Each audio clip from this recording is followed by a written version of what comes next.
I'd like to begin this second presentation on the identity of the end-time Joshua the high priest by going to Zechariah 3 and verse 8. Zechariah 3 and verse 8. Now remember that in the first presentation we gave biblical support to demonstrate that this individual, Joshua the high priest, is in fact representative of Jesus Christ. But notice what it says here in Zechariah 3 and verse 8. It gives us another piece of the puzzle. It states, "Hear now, O Joshua the high priest, you and your fellows that sit before you, for they are men wondered at.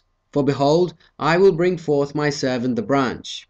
So scripture tells us that the men that sit before Joshua will be men wondered at.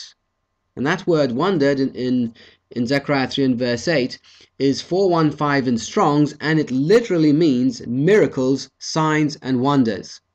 So these men are men who are wondered at because they perform miracles. They perform signs and wonders. This is what makes them conspicuous. This is what makes them stand out. So evidently God is telling us something, He's communicating something, He's preparing us, and we'll discuss this specific subject on these men of sign in a later presentation. But if you'd like to read up on this subject, please feel free to request our booklet entitled Zerubbabel and the Two Witnesses. And again, we'll be happy to send that to you free of charge, or you can download it from the website. But here in Zechariah 3 and verse 8, we're told that the men that sit before Joshua, or the men that sit before Christ, will be performing miracles, signs and wonders. And the question is, when will this take place? When will it take place? Well, verse 8 discusses the time frame, or at least it alludes to the time frame. Notice that it refers to the branch. So evidently this takes place just before Jesus Christ comes on the scene as King of Kings. When Joshua comes on the scene as King of Kings, he's going to carry this other title, if you will, of the branch. He'll he'll carry this title of the branch. This is another name given to Joshua or to Jesus Christ at his coronation ceremony, as we'll see here in just a moment. But notice what it says in the Living Bible translation of the last part of Zechariah 3 and verse 8. It states, "Don't you see? Joshua represents my servant, the branch, whom I will send." Joshua represents my servant, the branch, whom I will send. So the Living Bible translation of Zechariah 3 and verse 8 helps to clarify that the branch is another title for Jesus Christ. It's simply another title for Joshua, which will be given to him at his coronation. And we can prove this further by going to Joshua 6 and verse 10. Joshua 6 and verse 10. Where it states, "Take of them of the captivity, even of Heldai, of Tobijah, and of Jediah, which are come from Babylon, and come you the same day, and go into the house of Josiah the son of Zephaniah." Now listen to this. Then take silver and gold, and make crowns. Take silver and gold, and make crowns, and set them upon the head of Joshua the son of Josedek the high priest. So, they're told to take silver and gold, and make these crowns, and set them upon the head of Joshua the high priest. Verse 12, "And speak unto him, saying, Thus speaks the Lord of hosts, saying, Behold, the man whose name is the branch, and he shall grow up out of his place, and he shall build the temple of the Lord." So evidently the coronation is being discussed in Zechariah 6 verses 10 to 12. We're told in verse 11 that the coronation ceremony is Joshua's. Now God's not going to single out the coronation ceremony of any man other than Jesus Christ's coronation as King of Kings. This should be obvious. But really it should be obvious to those who want to understand the identity of the end-time Joshua. Joshua the son of Josedek is crowned with crowns of gold and silver, it says, and that just adds to the proof that the end-time Joshua is in fact Jesus Christ. Let's just read verse 12 again. "And speak unto him," or speak unto Joshua, saying, Thus speaks the Lord of hosts, saying, Behold, the man whose name is the branch, and he shall grow up out of his place, and he shall build the temple of the Lord."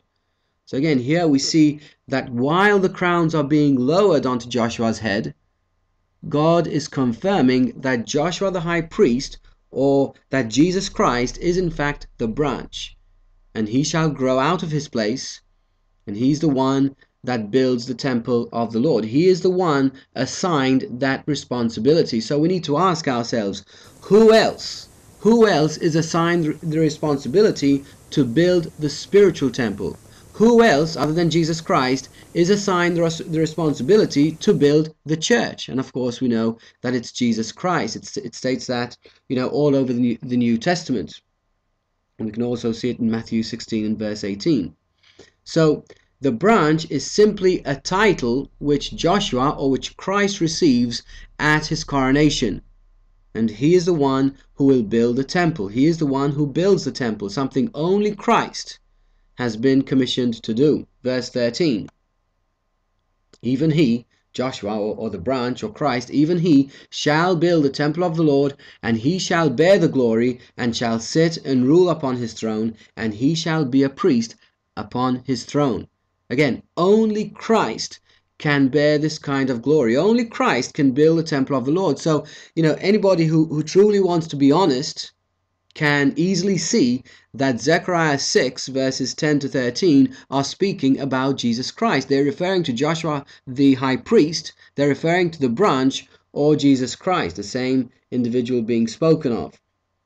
But again, here in verse 13, if we just read verse 13, it says, even he shall build the temple of the Lord, and he shall bear the glory, and shall sit and rule upon his throne, and he shall be a priest upon his throne, and the counsel of peace shall be between them both. Again, Christ will be the counselor of and the Prince of Peace. We're told this in Isaiah 9 and verse 6. He is the one who shall sit and rule upon his throne.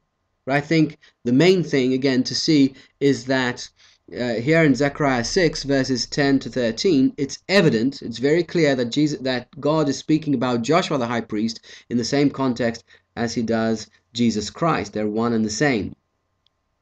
I'd just like to read from the Living Bible translation, Zechariah 6 verses 11 to 13.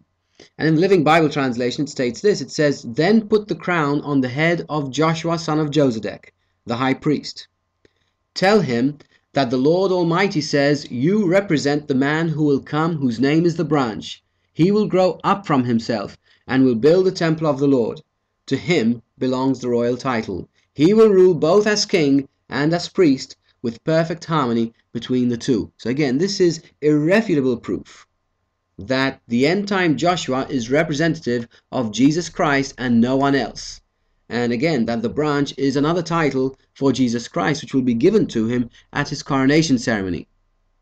So, it should be clear to see that it's blasphemy to assign the title of Joshua the high priest to anyone else other than Jesus Christ. Well, I'd like to take this opportunity to offer a booklet entitled End Time Joshua, which you can request from us, or you can download it free of charge, and we'll certainly give it to you without any obligation.